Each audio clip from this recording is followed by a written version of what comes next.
चला पूरा धान पीटे। हमार तबीयत ठीक नहीं, हम धान पीटे न जाब। नाटक न करा, ठीक है तबीयत नहीं खराब बाबा, चुपचाप। हमार तबीयत खराब बा।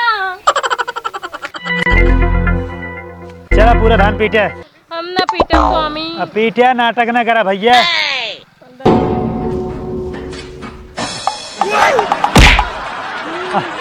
का हो गया? भूत पकड़ ले। हेलो सोखा, जल्दी से हमारे घरे आओ, मेरा भूत पकड़ ले बा, जल्दी आओ।